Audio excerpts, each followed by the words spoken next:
किसान भाइयों नमस्कार। आज हम बात करेंगे टमाटर की उन्नत खेती की A to Z संपूर्ण जानकारी, जैसे उन्नतशील किस्में, सबसे अधिक पैदावार देने वाली हाइब्रिड वैरायटी, टमाटर की बंधाई किस प्रकार करना चाहिए, प्लांटेशन करने का सही तरीका, विल्ट की समस्या आती है, पौधा फलता फूलता पौधा सूखने लगता है, तो सही समय पर सही दवाइयों का यदि हम प्रयोग करेंगे, संतुलित मात्रा पर न्यूट्रिशन मैनेजमेंट और टाइम टू टाइम, जैसे वाइट फ्लाई है, माइट्स है, थ्रिप्स है, वाइट फ्लाई है, इनको यदि हम कंट्रोल के लिए समय समय पर वेस्ट दवाइयों का स्प्रे करेंगे तो रिजल्ट भी बेहतरीन मिलने वाले हैं। तो टमाटर की फसल पर स्प्रे शेड्यूल, कीट मैनेजमेंट, साथ में प्रति एकड़ कितना खर्च लगता है, मुनाफा, लागत और साथ ही उन्नत समय के बारे में बात करेंगे, तापमान के बारे में बात करेंगे, खेत की तैयारी, ड्रे, मल्चिंग, नर्सरी यानी प्लांटेशन से लेके हार्वेस्टिंग तक, शुरू से लेकर के लास्ट तक पूरी जानकारी शेयर करने वाले हैं। चलिए शुरू करते हैं। सबसे पहले बात करते हैं उन्नतशील किस्मों के बारे में। यदि आप अक्टूबर से लेकर के दिसंबर के बीच में या फिर आप बरसात के दिनों पर भी टमाटर की खेती कर रहे हैं तो यह वैरायटी सर्वोत्तम पैदावार देने वाली किस्म में से एक है। क्यों है? क्योंकि इसमें फलन क्षमता अच्छी है। इनको बढ़िया मैनेजमेंट करके इन किस्मों को लगाया जाए तो आप बड़े आराम से 80 से लेकर के 100 टन तक की पैदावार बड़े आराम से टच कर सकते हैं। लेकिन उसके लिए टाइम टू टाइम खाद, दवाइयाँ, सिंचाई और विशेषताओं के बारे में पता होना चाहिए। विशेष जानकारी यदि आपको पता रहेगी तो आप वाकई टमाटर से एक अच्छी उपज निकाल सकते हैं। नंबर 1, सिजेंटा कंपनी की जो वाहू वैरायटी आती है, ये भी काफ़ी लाजवाब है। बढ़िया इसके फल आते हैं, अच्छी फ्रूटिंग सेटिंग देखने के लिए मिलती है और कुछ इस प्रकार की फील्ड देखने के लिए मिलती है, फल क्वालिटी देखने के लिए मिलती है। दूसरी वैरायटी है सेमनीज कंपनी की अभिलाष वैरायटी। अभिलाष वैरायटी में देसी टच आता है, बढ़िया गोल फ्रूट होता है और इसकी उपज भी काफ़ी लाजवाब देखने के लिए मिलती है। अभिलाष टमाटर को भी आप लगा सकते हैं। यह वैरायटी को तैयार होने में लगभग 65 से 68 दिन के आसपास का समय लग जाता है प्रथम तुड़ाई के लिए। इसके अलावा अधिराज वैरायटी आती है, अधिराज को भी आप लगा सकते हैं। अभी ज़्यादा पुरानी वैरायटी नहीं है, लेकिन इसकी पैदावार अच्छी मिलने से हमारे छिंदवाड़ा, शिवपुरी के किसान खूब ज़्यादा लगाते हैं और इसकी पैदावार भी काफ़ी अच्छी है। और सिजेंटा कंपनी की ही एक और वैरायटी आती है शाहू, जो कि पुरानी वैरायटी है और पैदावार की रानी है। साहू को भी आप लगा सकते हैं। थोड़ा गर्म हवा सहन करने की क्षमता भी साहू में खूब ज़्यादा होती है। फल काफ़ी कड़ा होता है, एक जगह से दूसरी जगह आप आसानी से ले जा सकते हैं, क्वालिटी प्रभावित नहीं होती है। वैरायटी आती है सिजेंटा कंपनी की 1057। यदि आप गर्मियों के दिनों पर खासकर अक्टूबर से दिसंबर में टमाटर को लगा रहे हैं तो 1057 टमाटर की वैरायटी को आप लगा सकते हैं। इसके अलावा परी वैरायटी आती है नोनहेम्स की, परी भी अच्छी पैदावार दे रही है। और आप महाराष्ट्र क्षेत्र से इस वीडियो को देख रहे हैं तो आर्यमान या फिर मध्य प्रदेश पर भी खूब अच्छी पैदावार आर्यमान की आप निकाल सकते हैं। एरिया बदलता है तो वैरायटी भी बदल जाती हैं। अपने एरिया के हिसाब से उन्नत वैरायटी का चुनाव करना चाहिए जो आपके एरिया में बेस्ट वैरायटी हो। बाकी जो हमने लिस्ट बताई है, इस वीडियो को मध्य प्रदेश से आप देख रहे हैं, उत्तर प्रदेश, राजस्थान, महाराष्ट्र, गुजरात, किसी भी जगह पर, किसी भी क्षेत्र पर आप इस वीडियो को वॉच कर रहे हैं तो यह वैरायटी बढ़िया आपको रिजल्ट देने वाली है। फ्रूटिंग क्वालिटी काफ़ी शानदार होती है और टमाटर की एक अच्छी और बेहतरीन पैदावार निकालने के लिए यदि आप टमाटर की खेती कर रहे हैं और बम्बू विधि से बंधाई आप टमाटर की करते हैं तो यकीनन शाखाओं को जब आप ऊपर चढ़ाते हैं तो बढ़िया फलन, फ्रूटिंग क्वालिटी भी बढ़ती है, स्प्रे करने में आसानी होती है, उत्पादन बढ़ जाता है, पैदावार भी काफ़ी ज़्यादा इनहेंस हो जाती है। टपक सिंचाई, मल्चिंग पेपर लगाएंगे तो भी काफ़ी अच्छे फायदे होंगे। क्या फ़ायदे होंगे? देखो, टपक सिंचाई लगाने से पानी की बचत होती है और डायरेक्ट जहां ज़रूरत जड़ों के पास लिमिटेड मात्रा में पानी जाता है, खाद देने में आसानी होती है। नंबर 2, मल्चिंग पेपर जो होता है, मल्चिंग पेपर आपको लगाना चाहिए अपनी फसल पर लगभग 25 से 30 माइक्रोन का मल्चिंग पेपर लगाना चाहिए। यह खरपतवार की छुट्टी कर देता है, जड़ों का अच्छा विकास होता है और काफ़ी फ़ायदे होते हैं। मल्चिंग पेपर का जो मेन काम है, रूट डेवलपमेंट में काफ़ी बढ़िया काम करती। क्यों करती? क्योंकि जब पन्नी यानी जो मल्चिंग पेपर ढकने से मिट्टी में एकदम अंदर अंधेला अंधेला सा हो जाता है, जड़ें अंधेले पर खूब ज़्यादा वृद्धि करती हैं। और खरपतवार की तो आपको पता ही कहानी, खरपतवार यदि आप खेती कर रहे, सब्जियों की खेती कर रहे हैं, तो खरपतवार एक बड़ी समस्या है। तो खरपतवार को कंट्रोल पाया जा सकता है मल्चिंग पेपर से। 8-10 हज़ार रुपये एकड़ का खर्च आता है। अच्छी कंपनी की मल्चिंग पेपर ही आपको यूज करना चाहिए। सबसे पहले बात करते हैं अनुकूल समय। टमाटर की खेती वैसे तो 12 महीने की जा सकती है। अधिकतर किसान जैसे मध्य प्रदेश के किसान जुलाई अगस्त महीने पर टमाटर की प्लांटेशन करते हैं और पूरे जैसे जुलाई, अगस्त, सितंबर, अक्टूबर, नवंबर, दिसंबर, जनवरी, फरवरी और मार्च तक यानी 8 महीने टमाटर की फसल को चलाते हैं। लेकिन नॉर्मल नहीं, वह किसान टपक सिंचाई से खेती करते हैं और बढ़िया बधाई करते हैं। मल्चिंग ड्रिप में टमाटर 7-8 महीने बड़े आराम से चल जाता है। अगस्त सितंबर महीने पर प्लांटेशन और मार्च अप्रैल तक टमाटर की फसल चल जाती है। एक तो टाइम पीरियड होता है कि आप जुलाई अगस्त महीने पर टमाटर की प्लांटेशन कर सकते हैं, सबसे अनुकूल समय माना जाता है। और दूसरा समय स्टार्ट होता है अक्टूबर से लेकर के दिसंबर के बीच में। इस समय आप टमाटर की खेती करते हैं तो सर्दियों के दिनों पर टमाटर की हार्वेस्टिंग मिलती है। लेकिन सर्दियों के दिनों पर टमाटर के भाव मिलने की संभावना थोड़ी कम हो जाती है, क्योंकि लोकल टमाटर भी शुरू हो जाता है। कि गर्मियों के दिनों पर आप फरवरी मार्च पर टमाटर लगाएंगे, गर्मियों में निकलेगा, तो ऐसी वैरायटी का आपको चुनाव करना पड़ेगा जो गर्मी सहन करने की क्षमता जिन वैरायटी में अधिक हो, ऐसी वैरायटी का चुनाव आपको करना चाहिए। अब गर्मियों के दिनों पर फॉर एग्जाम्पल आप फरवरी मार्च महीने पर टमाटर को लगा रहे हैं तो गर्मी वाली वैरायटी लगानी पड़ेगी। हमारी यह वीडियो जरूर वॉच कर लेना। इस वीडियो में हमने डिटेल से समझाया है कि आपको गर्मियों के दिनों पर कौन सी वैरायटी लगाना चाहिए ताकि सर्वाइव भी कर पाए, दिक्कत ना आए, फ्रूटिंग क्वालिटी संभल पाए और बढ़िया सेटिंग भी हो पाए। तो यदि आपको सही समय पर सही जानकारी रहेगी तो टमाटर से आप एक सफल किसान और एक उन्नत पैदावार निकाल सकते हैं। तो इस समय अक्टूबर से नवंबर दिसंबर महीने पर आप टमाटर की प्लांटेशन कर सकते हैं। सबसे अधिक फायदा किसानों को मिलता है, या तो आप जुलाई अगस्त वाले टाइम पीरियड में लगा सकते हैं, या तो आप जनवरी फरवरी महीने पर टमाटर को लगाते हैं तो गर्मियों के दिनों पर खूब अच्छे रेट मिलने की संभावना बढ़ जाती है। टेम्परेचर के बारे में बात करते हैं और सॉइल के बारे में।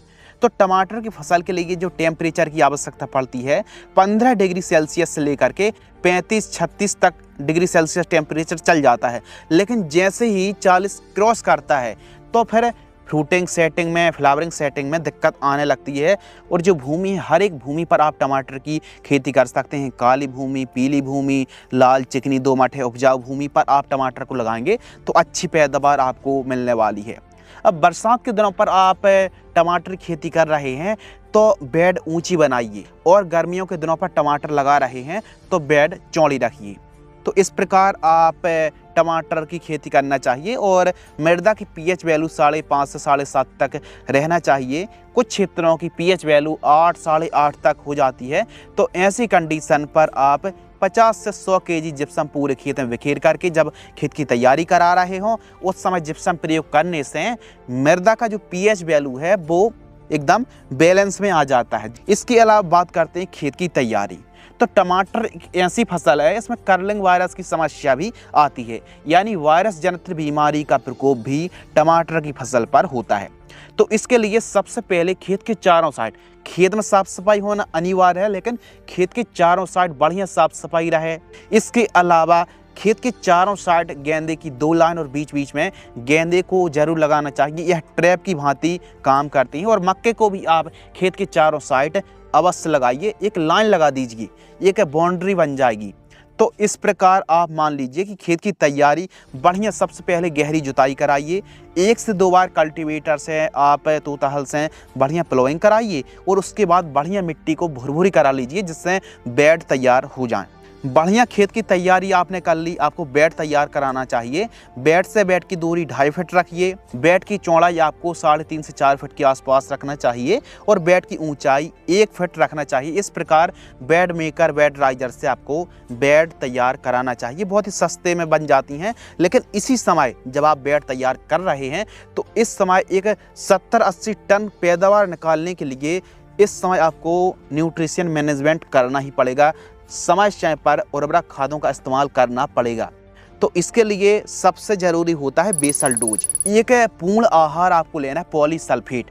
पॉलीसल्फेट में 4 पोषक तत्व हैं, आपको पॉलीसल्फेट 50 केजी यूज करना है। इसके साथ सिंगल सुपर फॉस्फेट 2 बैग लेना है, DAP 1 bag, MOP 30 kg, Regent या फिर विकोटा कोई एक 3 से 5 kg, और आपको इसके साथ जैसे गोबर की खाद है 3-4 ट्रॉली भी आप यूज कर सकते हैं। और यह कॉम्बिनेशन पूरा 1 एकड़ का है, बढ़िया। अब आप नॉर्मल तरीके से भी टमाटर की खेती तो कर सकते हैं, लेकिन यह जो डोज है, यह वो डोज है जो 70, 80, 90 टन तक की पैदावार निकालने के लिए आपको बढ़िया पोषक तत्वों की पूर्ति करनी पड़ेगी। यह डोज इन खादों को बेड के ऊपर दे करके बढ़िया बेड तैयार कराना चाहिए, जो आप वीडियो पर देख रहे हैं। इस प्रकार आप यह टमाटर की खेत की तैयारी चल रही है। टपक सिंचाई की बात करते हैं। यदि आप एक अच्छी पैदावार निकालना चाहते हैं तो नॉर्मल सिंचाई करके आप टमाटर की उतनी अच्छी पैदावार नॉर्मल तरीके से नहीं निकाल सकते हैं। आपको टपक सिंचाई से व्यवस्थित तरीके से अपनी खेती को अपग्रेड करना पड़ेगा। टपक सिंचाई से आप टमाटर की खेती करते हैं तो उपज में वृद्धि होती है और मल्चिंग पेपर लगाने से भी पैदावार बढ़ती है। Drip irrigation 16 mm inline drip को आप सुविधा के हिसाब से आप लगवा सकते हैं। भूमि के हिसाब से आपको सिंचाई करनी चाहिए। हल्की हल्की सिंचाई पर भी काम चल जाता है, लेकिन टमाटर एक ऐसी फसल है, बहुत ज़्यादा सिंचाई करेंगे तो पीलापन की समस्या, काफ़ी समस्याएं क्रिएट होती हैं। तो इसीलिए टमाटर की फसल पर आवश्यकता अनुसार सिंचाई करना चाहिए। और एक चीज़, जैसे मान लो आपको प्लांटेशन करना है अगले हफ्ते, तो 15 दिन पहले से आप 2 बार नॉर्मल ड्रिप से ट्राइकोडर्मा चला दीजिए। तो ट्राइकोडर्मा से भी जो विल्ट की समस्या, उसमें कंट्रोल काफ़ी अच्छा देखने के लिए मिलता है। और प्रिवेंटिव में जैसे विल्ट ना आए तो रोको फंगीसाइड है, एलिट फंगीसाइड है, 500-500 ग्राम या फिर 300 से 500 ग्राम की मात्रा प्रति एकड़ ड्रिप से घोल करके आप चलाएंगे तो विल्ट की समस्या भी नहीं आएगी। लेकिन प्रिवेंटिव में मल्चिंग पेपर में होल्स कर लीजिए, जैग जैग होल्स करिए, 2 इंची होल्स करें। कुछ इस प्रकार आप जो देख रहे हैं, गर्म कोयले को भर करके सावधानी पूर्वक ड्रिप को बचाते हुए आपको होल्स करना चाहिए। इसके अलावा प्लांट टू प्लांट डिस्टेंस, पौधे से पौधे की कितनी दूरी रखनी चाहिए। तो जिग-जैग आपको प्लांटेशन करना है, यानी एक बेड पर डबल लाइन पर प्लांटेशन करें और पौधे से पौधे की दूरी आपको 1.5 फीट के आसपास रखना चाहिए। टमाटर की खेती आप सिंगल लाइन पर भी प्लांटेशन कर सकते हैं और डबल लाइन पर भी प्लांटेशन कर सकते हैं। गर्मियों के दिनों पर आपको डबल लाइन पर प्लांटेशन करना चाहिए, जबकि सर्दियों के दिनों पर आपको सिंगल लाइन पर भी प्लांटेशन कर सकते हैं। बस मैनेजमेंट बढ़िया रखना पड़ेगा। फ़र्क नहीं पड़ता कि आप सिंगल लाइन पर टमाटर को लगा रहे हैं या फिर जिग-जैग डबल लाइन पर टमाटर को लगा रहे हैं। जिग-जैग लगा रहे हैं तो थोड़ा सा ज़्यादा पौधे आपके खेत पर रहने वाले हैं, तो मजबूत स्ट्रक्चर आपको तैयार करना पड़ेगा। गिरने की समस्या ना, आड़े तिरछे पर आपको बांस लगाना पड़ेगा, मजबूत बांस बम्बू लगाना पड़ेगी, ताकि गिरने की समस्या ना। जो स्ट्रक्चर है गिर जाएगा तो पूरी मेहनत, पूरी लागत एकदम पानी में मिल जाएगी। तो इसीलिए टमाटर की फसल पर बढ़िया मजबूत स्ट्रक्चर आपको प्रयोग करना चाहिए। अगला पॉइंट है नर्सरी तैयार। तो आप नर्सरी को खरीद भी सकते हैं और अपने घर में भी नर्सरी तैयार कर सकते हैं। ज़रूरत पड़ेगी प्लास्टिक प्रो ट्रे की, वर्मी कंपोस्ट की और नारियल की खाद की। नारियल की खाद आपको लेना है 2 हिस्सा, वर्मी कंपोस्ट लेना है 1 हिस्सा। इस मिश्रण में आप कार्बेंडिज़म फफूंदनाशक भी मिला लीजिए और 10 kg मिश्रण में ये मान लीजिए कि 50 ग्राम फंगीसाइड जो कार्बेंडिज़म आती है, इसको मिलाने से फंगस जनित बीमारी का प्रकोप ना के बराबर होता है। पर थायोफेनेट मिथाइल को भी मिलाया जा सकता है। इसके बाद प्रो ट्रे में अच्छे तरीके से, यानी हल्की सी आपके जो मिश्रण में नमी होना बहुत ज़्यादा ज़रूरी है, तो प्लास्टिक प्रो ट्रे में बढ़िया कोकोपीट खाद का मिश्रण भर करके 1-1 बीजों की बुआई कर दीजिए और 4 दिन के लिए कुछ इस प्रकार कवर करके मल्चिंग पेपर में कवर करके रख दीजिए। 4 दिन बाद जो आपने नर्सरी हाउस या फिर पौधशाला बनाई है, वहाँ पर आप ट्रे को निकाल के रख दीजिए और फिर आप सुबह शाम आवश्यकता अनुसार सिंचाई करते रहिए। बीच बीच में हल्की धूप भी लगाते रहिए ट्रे में। तो इस प्रकार आप नर्सरी तैयार करेंगे तो मात्र 25 से 30 दिन में नर्सरी तैयार हो जाती है। घर पर बस 1 स्प्रे नर्सरी में आप फंगीसाइड का स्प्रे कर दें, जैसे M45 फंगीसाइड आती है, 1 से 2 बार स्प्रे करते रहे। ह्यूमिक एसिड का भी आप प्रयोग करेंगे तो जड़ों का अच्छा विकास होगा। हरी भरी आपकी नर्सरी रहने वाली है। और 1 एकड़ में ये मान लीजिए कि आपको 80 से 100 ग्राम सीड्स की रिक्वायरमेंट पड़ने वाली है। और आप सिंगल लाइन पर प्लांटेशन कर रहे हैं तो 8000 पौधे, और यदि आप डबल लाइन पर टमाटर की प्लांटेशन कर रहे हैं तो 12 से 15,000 पौधे तक हमको 1 एकड़ में लग जाते हैं। डिस्टेंस भी डिपेंड करता है किस डिस्टेंस पर आप लगा रहे हैं। बाकी 12-15 हज़ार पौधे यदि आप जिग-जैग लगा रहे हैं तो 12,000 पौधे तो आपको लगाने ही चाहिए 1 एकड़ में। टमाटर की प्लांटेशन, सबसे पहले 1-2 दिन पहले से आप हल्की हल्की सिंचाई कर दीजिए। फील्ड पर अच्छी नमी होना चाहिए और एक एक पौधे की हल्के हाथ से आप प्लांटेशन कर दीजिए। प्लांटेशन जैसे ही कंप्लीट होता है हल्की सी सिंचाई कर दीजिए, बिल्कुल हल्की सी सिंचाई कर दीजिए आधा 1 घंटे की।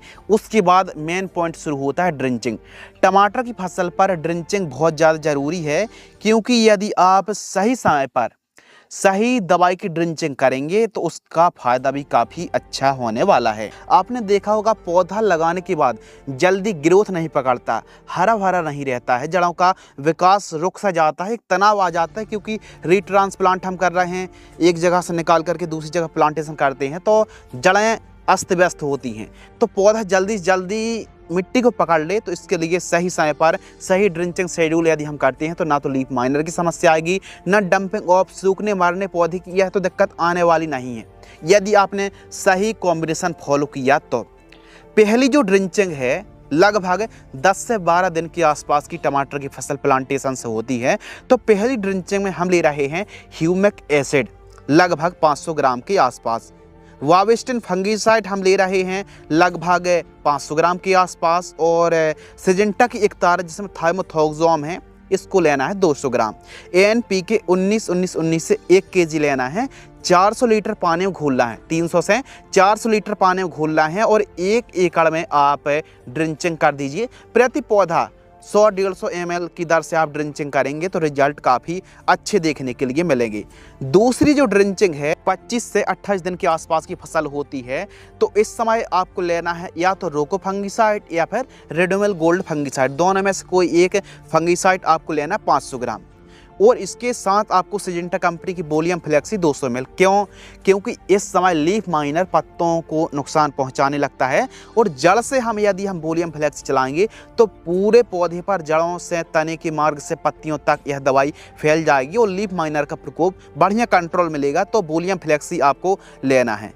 इसमें क्लोरेंट्रा नीलिप्रोल और थाइमोथोक्सोम का कॉम्बिनेशन है, इसका रिजल्ट ही बढ़िया है। और इसके साथ सिलिकॉन जो पाउडर आता है जो कि माइक्रो न्यूट्रिएंट है और बढ़िया काम करता है, पत्तियों को सशक्त बनाने में, रफ बनाने में, चमक बढ़ाता है और ग्रोथ में भी काफ़ी हेल्प करता है। बूस्टिंग पावर की तरह सिलिकॉन पाउडर काम करता है। तो इन सभी को मिक्स करके 300 से 400 लीटर पानी में घोल करके 1 एकड़ में ड्रिंचिंग करना चाहिए। तीसरी जो ड्रिंचिंग है यह लगभग 40-50 दिन के आसपास की फसल होती है, तो आपको ब्लू कॉपर, NPK 052-34 से कॉन्फिडोर और गन्ने का जो गुड़ है, गन्ने का गुड़ 2 kg, कॉन्फिडोर जो आती है वो लगभग 500 ml, NPK 052-34 2 kg, और ब्लू कॉपर यानी कॉपर ऑक्सीक्लोराइड 500 ग्राम 200 से 400 लीटर पानी घोल करके 1 एकड़ में ड्रिंचिंग आपको करना चाहिए। बढ़िया आपको रिजल्ट देखने के लिए मिलेगा, इसके रिजल्ट भरपूर हैं, तो इस कॉम्बिनेशन को आप चला सकते हैं। अगला पॉइंट शुरू होता है टमाटर की बंधाई।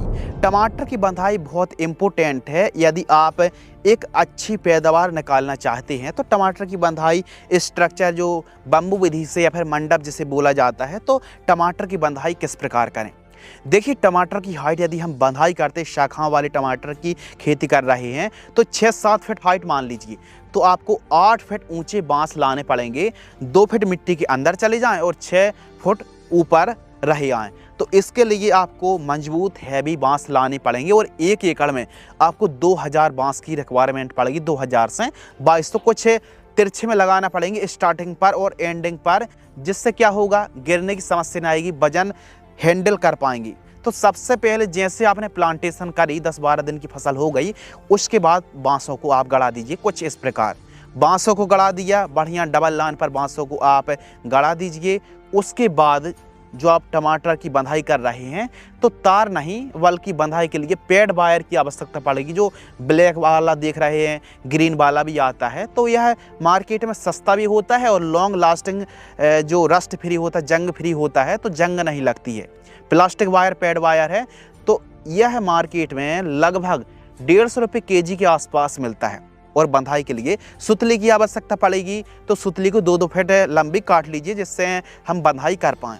तो टमाटर 3 लेयर पर बंधाई की जाती है। सबसे पहले बांस गड़ा दीजिए, टमाटर की बंधाई करने के लिए जो आपकी बेड है, बेड से 2 फीट ऊंची आपको डबल लाइन पर जो पैड वायर है उसको खींचना पड़ेगा, एकदम टाइट कड़क करके बढ़िया खींच दीजिए। और फिर दूसरी लेयर पर 2.5-2 फुट ऊंचाई पर, और लास्ट वाला जो पैड वायर खींचेगा वो खींचेगा लगभग 6 फीट के आसपास एकदम टॉप पर। बढ़िया आपने पैड वायर खींच दिए। उसके बाद आपको बंधाई करनी पहली लेयर पर। तो टमाटर के पौधे जैसे 20-25 दिन 20 दिन के आसपास के होते, जैसे ग्रोथ अच्छी हो गई और आपको लग रहा कि बंधाई अब कर देना चाहिए, तो 15-20-25 दिन की फसल होती है तो बंधाई स्टार्ट कर दीजिए। बढ़िया शाखाओं को बांध करके हल्के हाथों से लेफ्ट पौधे को राइट साइड की रस्सी में और राइट साइड के पौधे को लेफ्ट साइड के पैड वायर में बंधाई करते रहना चाहिए, कुछ इस प्रकार। अब टमाटर एक ऐसी फसल है, हर 15 बारी, हर एक महीने में 2 बार, 1-2 बार आपको बंधाई करनी पड़ेगी लेबर से। तो टमाटर की खेती कर रहे हैं तो लेबर की आवश्यकता पड़ने वाली, समय समय पर बंधाई के लिए, स्प्रे के लिए, तुड़ाई के लिए, और जो भी मैनेजमेंट है तो आपको बढ़िया लेबर की भी आवश्यकता पड़ने वाली। तो इस प्रकार टमाटर की बंधाई कर दीजिए। नीचे की यदि बहुत ज़्यादा पीली पत्ती हैं, बहुत ज़्यादा खरपतवार नीचे हो रहा है तो उनको साफ करना पड़ेगा। दोनों बेड के बीच में जो मिट्टी पड़ी है, जहां चलने की जगह है 2-2.5 फीट, वहां यदि खरपतवार उग गए हैं तो या तो बेस्ट ऑप्शन है कि मजदूरों की मदद से आप निराई गुड़ाई करा दीजिए, खरपतवार वीट को बाहर करा दीजिए, या फिर आप दोनों बेड के बीच में आप जैसे ग्लाइफोसेट आती है जुगाड़ लगा करके घोल पत्तों में ना पड़े, इस प्रकार जुगाड़ से आप खरपतवार नाशक का स्प्रे करेंगे तो खरपतवार में कंट्रोल मिल जाएगा। अगला पॉइंट शुरू होता है स्प्रेइंग शेड्यूल से। टमाटर की फसल पर स्प्रे शेड्यूल बहुत इंपॉर्टेंट होता है। तो अलग अलग बीमारी आती हैं टमाटर की फसल पर। जो झुलसा है, अंगेती झुलसा और पछेती झुलसा, यह खूब ज़्यादा परेशान करता है। और भी बीमारी है जैसे लीफ माइनर है, पत्तियों में इस प्रकार लाइनें दिखने लगती हैं, सफ़ेद मक्खी है, थ्रिप्स है, एफिड्स जैसिड, फल छेदक का प्रकोप देखने के लिए मिलता है, तंबाकू इल्ली है, रेड माइट और मकड़ी, थ्रिप्स, वाइट फ्लाई की समस्या बहुत टमाटर की फसल पर बनती है, जिससे कर्लिंग वायरस की समस्या आती है, नेमेटोड्स की समस्या आती है, रस चूसक कीटों का भी प्रकोप देखने के लिए मिलता है।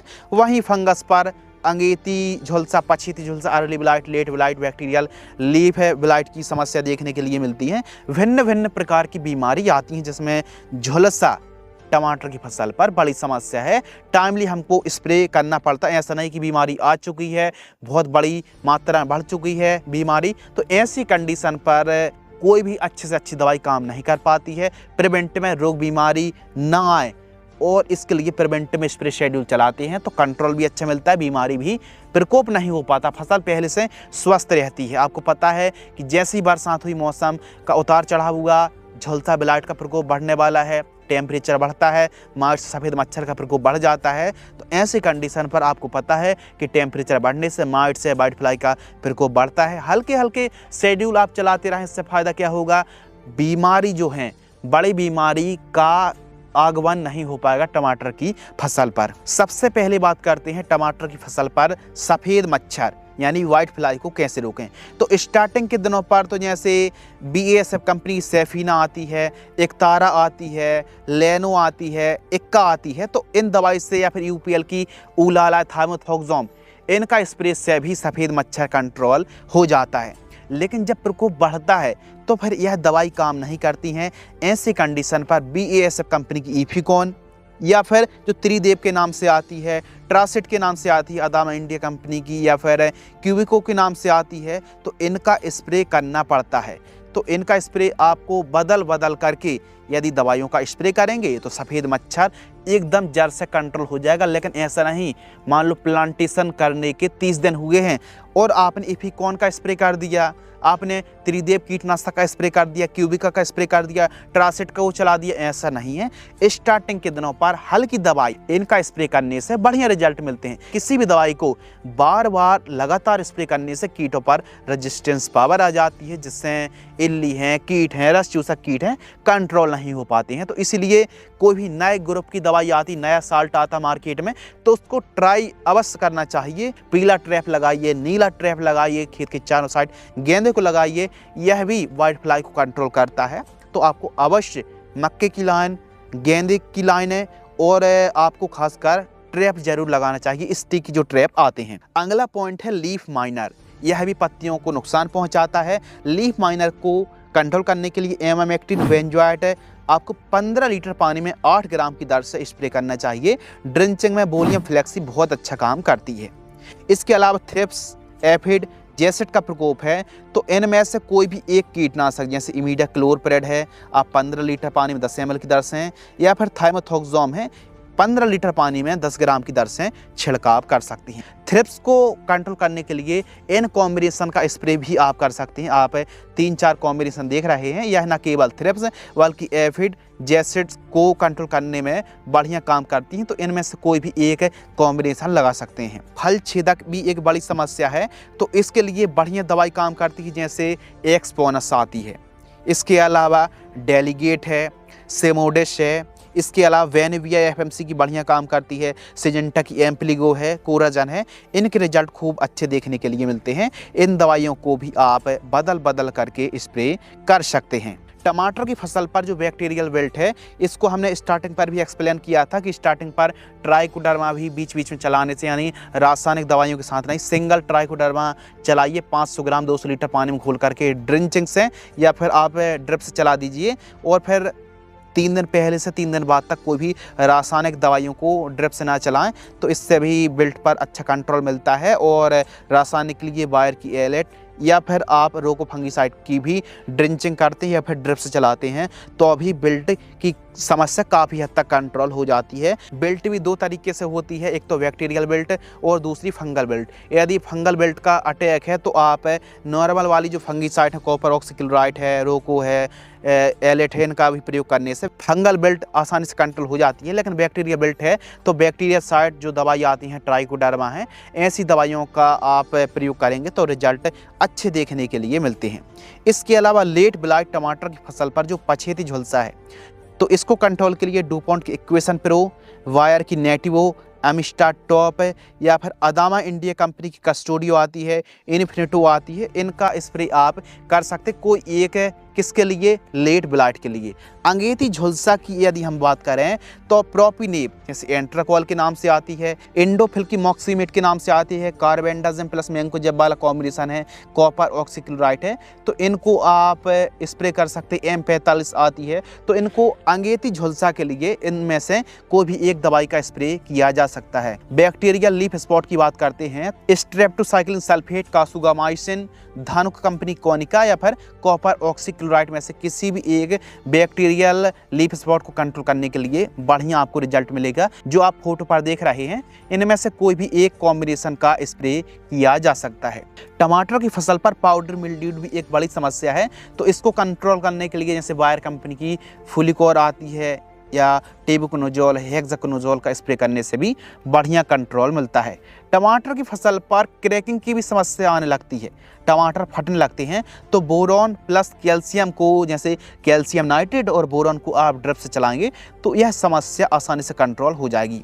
यदि फूल फल कम आ रहे हैं तो टमाटर की फसल पर आप टॉनिक का भी स्प्रे कर सकते हैं, जैसे सीएफटोन आती है, फेंटेक प्लस आती है, टाटा की बाहर आती है, इनका स्प्रे कर सकते हैं। और एक कहानी और बनती है कि टमाटर बहुत ज़्यादा वृद्धि कर रहा है, फल फूल नहीं आ रहा है, एकदम सीधा सीधा पौधा बढ़ ही जा रहा है, तो थोड़ा सा नाइट्रोजन के लेवल को, नाइट्रोजन न्यूट्रिएंट को थोड़ा कम कीजिए, नाइट्रोजन का प्रयोग कम कीजिए और पीजीआर को चलाइए।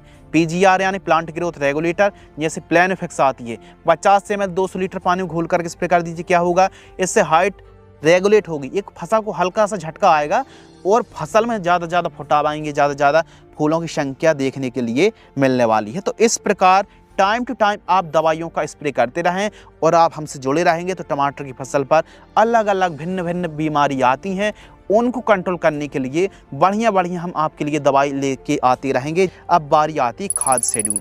टमाटर की फसल पर ड्रिप से चलाई जाने वाली प्रमुख खादें जिनका प्रयोग करने से पैदावार में वृद्धि होती है। टमाटर की फसल प्लांटेशन के 10 दिन बाद से जो भी एनपीके खादें आती हैं उनको चलाया जाता है। और न केवल एनपीके बल्कि फंगीसाइड को भी सॉइल एप्लीकेशन से, नेमेटोड्स कंट्रोल करने के लिए भी टमाटर की फसल पर हमको टाइम टू टाइम खाद दवाइयों का प्रयोग करना पड़ता है। नेमेटोड्स की समस्या आती है तो इनमें से कोई एक वेलम प्राइम, जो आप लिस्ट देख रहे हैं 4-5 दवाइयों की, इनमें से कोई एक दवाई को आप ड्रिंचिंग के रूप में सॉइल एप्लीकेशन चलाएंगे तो नेमेटोड्स की समस्या खत्म हो जाएगी। कभी पौधे की हाइट रुक सी जाती है, पौधा बेजान सा हो जाता है, तो पौधे को उखाड़ के देखिए, कहीं जड़ों में गांठें तो नहीं बन रही हैं। यदि गांठें बन रही हैं तो नेमेटोड्स को भी कंट्रोल करना पड़ेगा। टमाटर की फसल 10 दिन से लेकर के प्लांटेशन के 10 दिन से लेकर के लगभग 40-50 दिन तक आपको कौन कौन सी एनपीके खाद चलाना चाहिए, इनमें से कोई एक, जैसे 19-19-19 है, 12-61-0 है, इसके अलावा 17-44-0 है, ऐसी खादों को आपको चलाना चाहिए। और बीच बीच में जैसे माइक्रोन्यूट्रिएंट आप चला रहे हैं तो चिलेटेड माइक्रोन्यूट्रिएंट आपको चलाना पड़ेगा 100 ग्राम 200 ग्राम के लगभग, 100 से 200 ग्राम। बीच बीच में ह्यूमिक एसिड है, कॉपर ऑक्सीक्लोराइड है, ट्राइकोडर्मा है, इनको भी आपको बीच बीच में चलाते रहना चाहिए। अब इनकी मात्रा कितनी रखनी है, स्टार्टिंग पर 1 से 2 kg प्रति एकड़, लेकिन जैसे 35-40 दिन से लेकर के 70 दिन के बीच हमारी फसल होती है तो इस बीच में फूल अवस्था है, तो फूल अवस्था में आपको 052-34 है, 13-40-13 है, इसके अलावा 12-61-0 को भी चलाया जा सकता है। और बीच बीच में मैग्नीशियम सल्फेट है, अमोनियम सल्फेट है, जो सल्फेट वाली खादें आती हैं तो इनको भी बीच बीच में चलाना पड़ता है। लिक्विड ह्यूमिक एसिड मार्केट में आता है, जैसे ICL का लिक्विड है, सीवीड भी आता है, तो उनका प्रयोग करने से भी पैदावार में काफ़ी वृद्धि होती है और चाल ग्रोथ बढ़िया देखने के लिए मिलती है। कैल्शियम नाइट्रेट, यदि फसल 80 दिन की है तो कैल्शियम नाइट्रेट 4 kg और बोरॉन आपको लेना है 200 ग्राम से लेकर के 300 ग्राम। इनको अच्छी तरीके से मिक्स करके ड्रिप से आप चला दीजिए। तो इस प्रकार खाद शेड्यूल चलाने से फायदा भी अच्छा होता है। समय समय पर उर्वरक खादों को आपको वेंचुरी से चलाना पड़ता है और बीच बीच में स्प्रे से भी आप NPK लिमिटेड मात्रा में जब भी दवाइयों का स्प्रे करें, शाम टाइम स्प्रे करें, हल्की सिंचाई कर लें, कोई भी दवाई का स्प्रे करेंगे तो रिजल्ट अच्छे देखने के लिए मिलेंगे। इस प्रकार टमाटर की खेती करना चाहिए। उत्पादन की बात करते हैं तो बढ़िया व्यवस्थित तरीके से एवरेज जो उत्पादन है 50 से लेकर 60-70 टन तक पैदावार बड़े आराम से टमाटर से निकल जाती है और जुलाई-अगस्त महीने पर प्लांटेशन करने से 8-9 महीने टमाटर बड़े आराम से चल जाता है। लागत की बात करते हैं तो इस प्रकार वीकली आपको दवाइयों का प्रयोग करना है, वीकली या फिर 3-4 दिनों के अंतराल पर आवश्यकता अनुसार फर्टिलाइजर से जो घुलनशील खादें आती हैं इन खादों का इस्तेमाल करना चाहिए। तो इसके लिए लगभग 1 एकड़ में जो कॉस्ट लगती है, लागत लगती है, वो 1.5 लाख रुपए तक बड़े आराम से लग जाती है। और मुनाफा की बात करें, सभी लागत काटकर आप 4 से 5 लाख रुपए कम से कम कमाई कर सकते हैं। रेट अच्छा मिल जाता है तो 8 से 10 लाख रुपए तक की कमाई किसान 1 एकड़ से कर लेता है। लेकिन टमाटर एक ऐसी फसल है यानी आपको चुटकियों में करोड़पति बना सकती है और हो सकता है इसके रेट यदि डाउन हो जाएं तो स्प्रे करना तक महंगा हो जाता है। तो इसलिए टमाटर एक प्रकार से शेयर मार्केट जैसा मार्केट है, सट्टा मार्केट जैसा बाजार है। तो बाकी यह एक ऐसी फसल है टमाटर जो कि किसानों को चुटकियों में और कम समय पर अमीर बना सकती है। टमाटर ही एक ऐसी वेजिटेबल है जो कि पैदावार अच्छी रहती है और रेट जब अच्छा मिलता है तो टमाटर की खेती करने में मज़ा ही आ जाता है। तो ऐसा नहीं मान लो इस साल आपने टमाटर लगाया, आपको एवरेज रेट मिला यानी 10-12 रुपये या फिर 400-500 रुपये कैरेट का रेट मिला और आपने अगले साल नहीं लगाया, या फिर इस साल आपने टमाटर लगाया 2 रुपये 5 रुपये kg बिका, अगले साल से आपने टमाटर को बंद कर दिया। टमाटर एक ऐसी फसल है यदि आप कंसिस्टेंसी रखते हैं, किसी साल आपको रेट कम मिलेगा, किसी साल हो सकता है टमाटर से आपको काफ़ी लॉस भी हो जाए, लेकिन टमाटर को छोड़ना नहीं है। टमाटर की खेती आप कंटिन्यू करेंगे ना तो 2-3 साल में या फिर 2 साल में ऐसा समय ज़रूर आता है कि टमाटर, और 8-9 महीने में ऐसा टाइम ज़रूर आता है कि टमाटर रेट अवश्य बढ़ते हैं और 3 साल में टमाटर के बाजार भाव ना 2000-3000 रुपये कैरेट तक बड़े आराम से टच हो जाते हैं, 2000 रुपये तक। तो इसलिए टमाटर को छोड़ना नहीं है। टमाटर अच्छी कमाई दे जाती है और वैसे भी घाटा नहीं लगता है, रेट अच्छी मिलने की संभावना बढ़ जाती है। यह एक ऐसी सब्जी है जो किसानों को काफ़ी मालामाल कर सकती है। टमाटर की तरह किसान लाल लाल हो सकते हैं यदि बढ़िया तरीके से कंसिस्टेंसी के साथ टोमेटो फार्मिंग की जाए तो किसान भाई टमाटर से काफ़ी अच्छी कमाई कर सकते हैं। यदि टमाटर को आप कंटिन्यू लगाते हैं तो नॉलेज भी बढ़ने वाला है, मार्केटिंग भी बड़ी आसानी हो जाती है। शुरू से लेके एंड तक, लास्ट तक की संपूर्ण जानकारी साझा करी। इसी प्रकार की आप वीडियो वॉच करना चाहते हैं तो वीडियो को लाइक करें, चैनल को सब्सक्राइब करें। जब भी हम न्यू वीडियो अपलोड करेंगे आप तक जानकारी पहुंचती रहेगी। तो आपसे रिक्वेस्ट है कि यह जानकारी आपको पसंद आती है, इस जानकारी को आप अपने तक सीमित ना रखें, किसानों के साथ साझा अवश्य करें। धन्यवाद।